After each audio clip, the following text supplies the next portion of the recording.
Grandpa, tonight they want you to sign something. But don't sign it. When Lily whispered that, there was still half a slice of lemon pie on my plate. A faint smile on my face. That sentence echoed in my ears. And in that moment, I understood. It wasn't love that had brought me here. But wait. Before I take you there, I need to tell you who I am. Before we continue, please subscribe to the channel and let us know where you are listening in the comments. My name is Harold. I'm 78 years old. I used to be well regarded in the field of engineering. Some even said I had a brilliant mind. I built bridges. Real bridges. I connected shores. Brought people together. But when it came to my own family, there were gaps that no blueprint or steel beam could ever close. When my wife Margaret passed away 8 years ago, everything fell silent. My children, David, Andrew, and Kate, went back to their own lives. The calls became fewer. The visits stopped. Birthdays turned into nothing more than short text messages. And I got used to sitting alone in my house. Was I hurt? Maybe a little. But more than anything, I was puzzled. Because I had spent my years raising them, building a future for them. And now, they were only close enough to remind me of the estate system. That letter arrived in March. Slipped under the door. No envelope, just a plain note. Sunday night, big family dinner. In your honor. We've missed you. David, Andrew, Kate. First, I smiled. Then a chill ran through me. No one had done anything in my honor in 8 years. Suddenly I didn't feel loved, I felt useful. And when you get old, you learn to see through things faster. Especially intentions. But I still went. Why? Because you only get answers by going where the questions are. That evening, I stood in front of the mirror for a long time. Straightened my collar. Put on my old but reliable shoes. And thought, maybe this would be the last time I'd sit at a table with my family. As I walked out the door, only one thought kept spinning in my head. What's the price of this sudden affection? The lights were bright when I arrived. The door was decorated. Laughter spilled from the windows. I felt like a stranger. And David's wife opened the door. She gave me a wide smile. Harold. Oh, it's so good to see you. She planted a perfumed kiss on my cheek. And I couldn't remember the last time she had even said my name. Inside, everyone was there. Andrew in a suit, Kate with a wine glass, David in the kitchen looking like the model family man. One by one they came over to hug me. And in all their eyes, I saw the same thing. A plan, masked by forced warmth and impatient smiles. Except for one. Lily. My youngest granddaughter. Sitting quietly in the corner. Turning her pen between her fingers over a notebook. When she saw me, she slowly got up and hugged me. A real hug. No performance, no angle. The table was set. The food laid out. And the conversation felt scripted. You look great, Dad. Solitude suits you. How's life at home? Questions came. I'm not even sure they listened to my answers. But it didn't matter. They were just checking boxes. And with every line they spoke, I became more certain. Something's going to happen tonight. And then came the moment. Dessert had been served. The lemon pie still sat on my plate. As I reached for my fork, Lily leaned in beside me, tilted toward my ear. Her voice barely louder than a breath. Grandpa, tonight they want you to sign something. But don't sign it. My heart stopped for a moment. Then everything slowed down. I put the fork down. Looked around. David was pouring himself more wine. Andrew was whispering something to Kate. And was headed toward the kitchen. None of them looked at Lily. None of them noticed our whisper. But now I knew. Tonight, there wasn't just family at this table. There was a trap. Would you have believed Lily? Would you have signed that document? Let us know in the comments. And don't forget to subscribe so you don't miss what happens next. Does a person want tea at the end of a meal? Another slice of pie? I asked for a document. Or rather, they gave me the document. Behind the sound of laughter, I could hear the echo of a carefully staged plan. But at that moment, only one person in that house was honest. Lily. After dessert was cleared, David cleared his throat gently.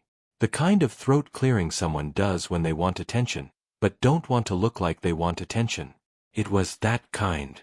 Then suddenly, Andrew stood up, straightened his jacket, took 2 steps toward the table, and handed me a folder. Brown leather, the corners worn out. I didn't yet know exactly what was inside, but I knew one thing for sure: lemon pie wasn't the main course that night. Dad, Andrew said, just a few formalities. We're trying to put some things in order, to take the burden off you. David chimed in.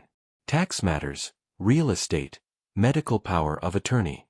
Just things to keep everything running smoothly. It's just procedure. Procedure. That word always rubbed me the wrong way. I've never signed anything, just as procedure.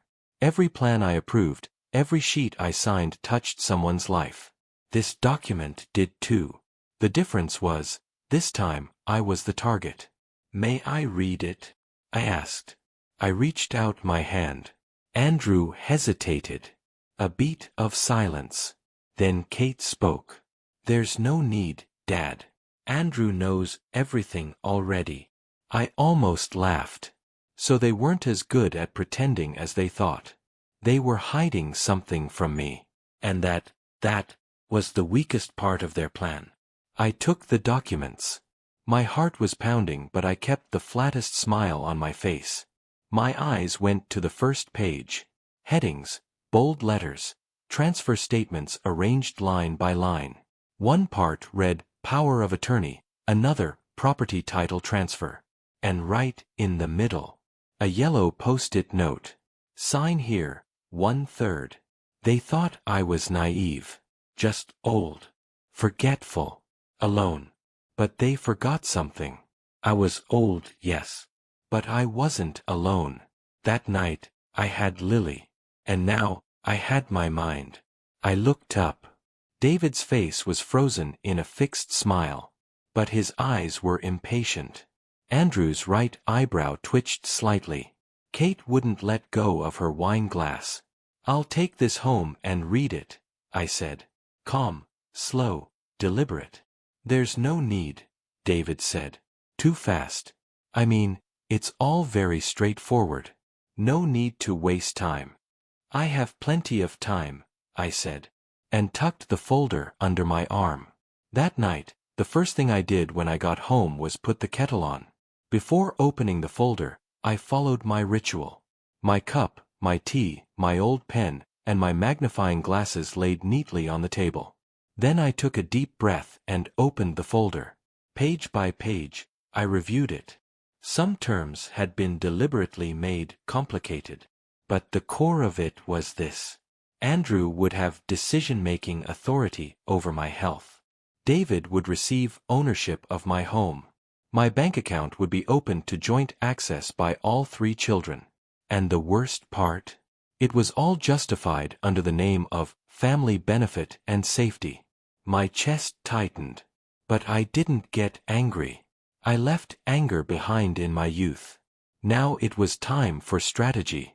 I opened my drawer, pulled out an old business card. My lawyer, Helen. We hadn't spoken in 8 years. But she was still in my phone. The next morning, I called Helen. I explained the situation. She said, Harold, this is a power of attorney trap they've set up. But if you haven't signed it, you're still in the game. Just then, I got a message from Lily. A photo. Andrew's computer screen, with the document file open. And a short note beneath it. I looked last night. They were preparing another version, one without your signature. That was the moment I made my decision. I would show them the documents they prepared for me. But first, I had to dismantle the trap they had built. I used to start every morning with the smell of concrete. Now, my mornings begin only with silence.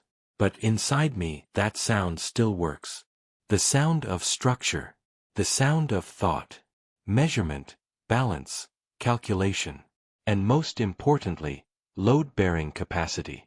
You can't build a structure without knowing how much weight it can carry. Just like a human being. That night, I understood what kind of weight my children were trying to make me carry. But they forgot one thing. I built bridges. And while they tried to cross those bridges, I would remind them that I still owned them. As I sipped my tea, my eyes drifted to the window. My old notebooks, my engineering sketches, were still sitting on the top shelf of the bookcase. I had spent years there. Each one represented a different project, a different state, a different team. But all of them had one thing in common: my signature. I knew exactly what a signature meant. And that's why I began dismantling their trap like an engineer would. Helen, my lawyer, welcomed me into her home. She had brewed tea, sat across from me, opened the documents one by one, spun her pen between her fingers. She didn't look with an engineer's eyes, but with the mind of a war strategist. This is classic power of attorney manipulation, Harold. First, they get your signature, then they push you out of the system. You're still in the center. So what we need to do is quietly stay right there. The plan became clear. I would act as if I signed the documents. But the copy I signed would be invalid, a protection deed drafted by my lawyer. Same date, same document number, same appearance. But essentially a blank copy.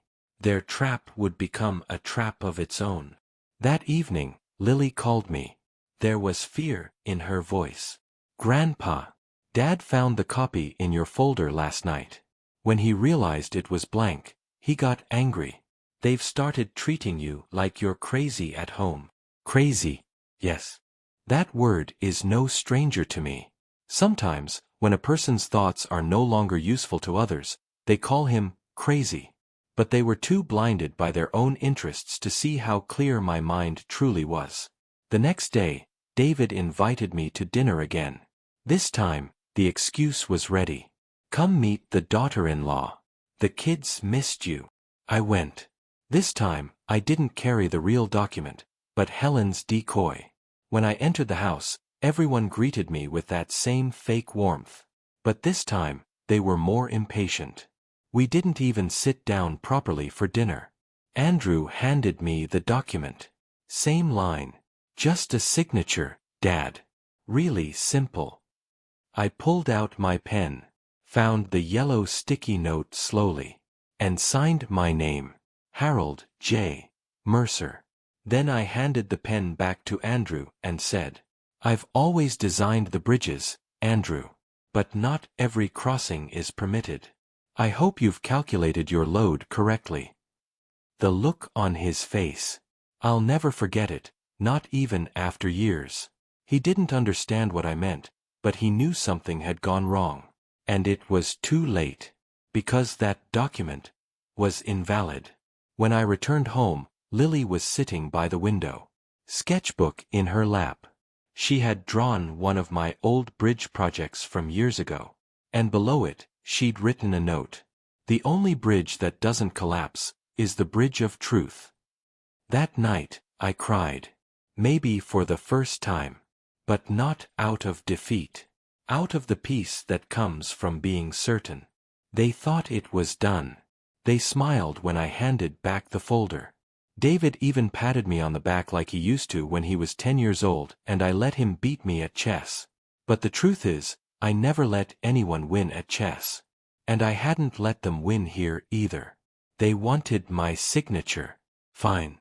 So I gave them a signature. Just not the one they thought. Back home, I made myself tea. The real document, the one Helen and I prepared, was still safely tucked inside a sealed envelope under my pillow. The one I signed at their house was a decoy. A forgery in spirit, not in law. An imitation of trust, designed to show them exactly what they wanted to see. They had no idea. what they believed was a victory, was really the beginning of their unraveling. A week passed. Not a single call. Not a thank you, not even a check-in. They had gotten what they wanted, or so they thought, and now they didn't need to play pretend anymore. Until Wednesday afternoon. That's when Andrew called. His voice was strained. Too polite. The way people speak when they're about to ask for something. Dad, quick question. When you signed the documents last week, did you, by chance, keep a copy? No, I said. Why? Just a small thing. Nothing serious. It's just, we had trouble getting the notary to process it. Apparently one of the witness pages is missing. Could you come in to re-sign? Shouldn't take more than 10 minutes. I nearly laughed. They were trying to get a second signature. A real one.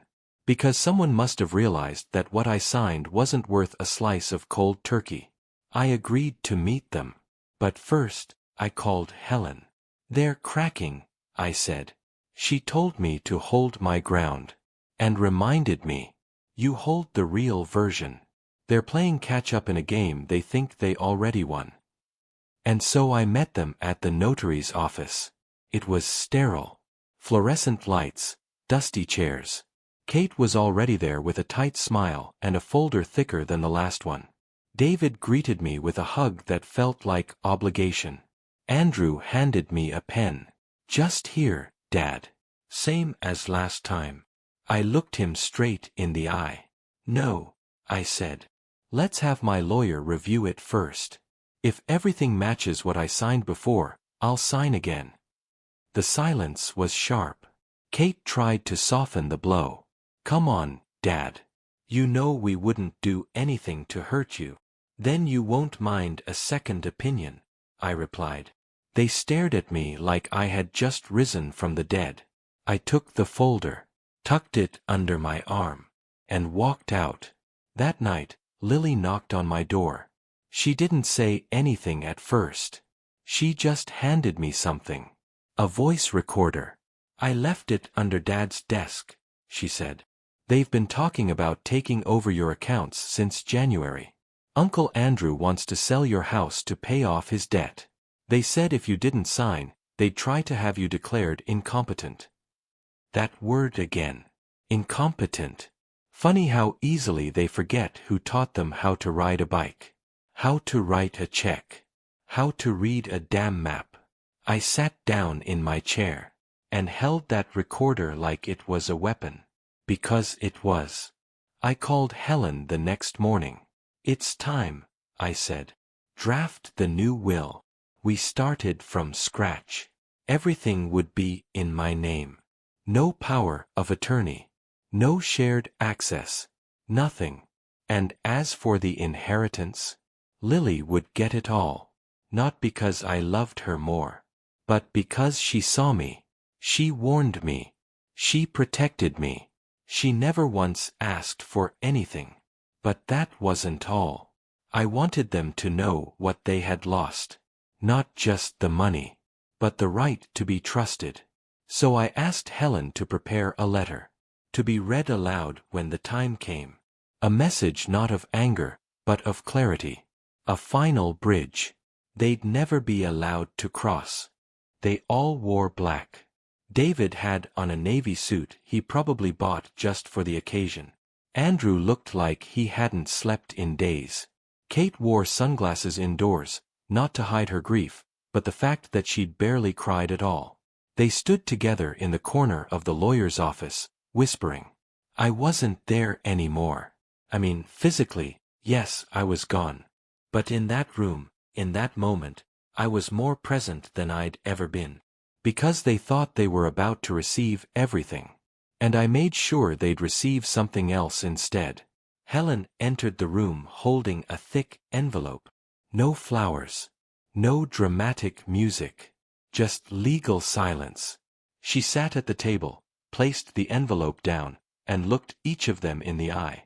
This is the last will and testament of Harold Joseph Mercer, she said. Signed, sealed, and witnessed 4 weeks ago. Kate smiled subtly. David crossed his arms. Andrew leaned forward, fingers twitching like he was already counting his share. Helen opened the folder. She cleared her throat and began reading. To my children, David, Andrew, and Kate. Their shoulders straightened. I leave you the memory of every bridge I built. They blinked, looked at each other, uncertain if they had misheard. You were each born into a house of stability, raised on a foundation of sacrifice. That was your inheritance, and it was given freely, over decades. David's brows furrowed. Andrew shifted in his seat. Kate removed her sunglasses. But recently, you showed me who you've become. Not through what you said, but what you attempted to take in silence. You treated my existence as a legal obstacle. You used love as a weapon. And for that, I leave you nothing. Silence. Pure, cold silence. Then Helen continued. To my granddaughter, Lily Mercer. Kate gasped. I leave everything. The house. The land. My accounts. The copyrights of my engineering patents. And my notebooks, which contain every design I ever loved but never built. David stood up. This is absurd, he said. He must have been manipulated. This isn't legal. She's 12. Helen didn't flinch. The will includes a trust, managed by a board he selected personally. Lily will have support, guardianship, education, and access to everything when she turns 21. In the meantime, none of you are involved. Andrew's voice cracked. He didn't even talk to us. We had no chance to explain. He did, Helen said. He came to my office with recordings, documents, and a detailed timeline. And he asked me to give you each this. She reached into her bag and pulled out 3 small boxes, identical in size, tied with thin twine, one for each of them. Inside each box was a single wooden figurine, a miniature bridge, hand-carved. On the bottom, engraved in Harold's own handwriting. You tried to cross a bridge you didn't build. Kate dropped hers. Andrew turned pale. David didn't even open the box. He just walked out. Helen leaned back in her chair, looked at Lily, who had been sitting quietly in the corner the whole time. She wore a plain black dress, her sketchbook clutched to her chest. He said you were the only one who whispered the truth, Helen said. And that changed everything. Lily didn't speak. She just nodded once. Then stood and walked toward the window. Outside, the sun had finally broken through the clouds. And for the first time in weeks, the wind felt warm. If you're reading this, Lily, then I've gone. Not in a sad way. Not in a tragic way. But in the way leaves fall after they've seen every season. I wrote this letter not for courtrooms, not for lawyers, not for my children. But for you. Because when everyone else was performing, you whispered the truth. And that saved me. You probably don't remember the first time you saved me. You were 5. Your mother had left you with me while she rushed to a hair appointment. You sat on the floor with my blueprint sheets. And instead of scribbling over them like most kids would, you traced the lines with your finger. Quietly. Curiously. Then you looked up and said, "Did you build these?" I said, "Yes." You said, "That means they'll never fall." That day, something in me settled. Because I realized someone in this family still believed in the things I built. Years later, when you whispered to me at dinner, it wasn't just a warning. It was a reminder that I still mattered. After that night, everything I did, every plan, every document, every step, was for you. Not because I wanted to leave you rich, but because I wanted you to feel seen. To know that one person in your life recognized your honesty before it could be buried by age, ambition, or noise. I gave you the house not because it's big, but because it's stable. And you, Lily, deserve a foundation that no one can steal out from under you. I gave you my notebooks not because they're worth much, but because they carry dreams I never had the time to chase. Maybe you'll open them one day and build something I couldn't. Or maybe you'll leave them on a shelf and do something entirely different. Either way, they're yours now. There's a drawer in the upstairs study. Second one on the right. Inside, there's a small locked box. The key is taped underneath this letter. Inside the box, you'll find photos. Of your grandmother and me. Of the bridges we built, literal and metaphorical. And one letter she wrote me a year before she passed. She said, "Don't let them forget who you are when you're no longer strong enough to remind them. You reminded me, Lily. And I won't be forgotten. Because of you. My children will be angry. They may say you manipulated me.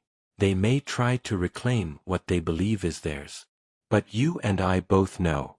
They lost the right to claim anything the moment they used love as leverage. Still, forgive them if you can. Not for them. But for yourself. Let them build their own bridges. Or fall trying. I don't expect you to understand everything I've done. Not yet. But one day, when you face your own moment of silence, surrounded by people who smile too much and say too little, I hope you'll remember this. You don't owe anyone your trust. But you do owe yourself the courage to speak. Even if it's just a whisper. That whisper can move mountains. Or save an old man from losing himself. Lily, you didn't just inherit what I owned. You inherited what I believed in. And that is worth more than anything they could have taken. Love always. Grandpa.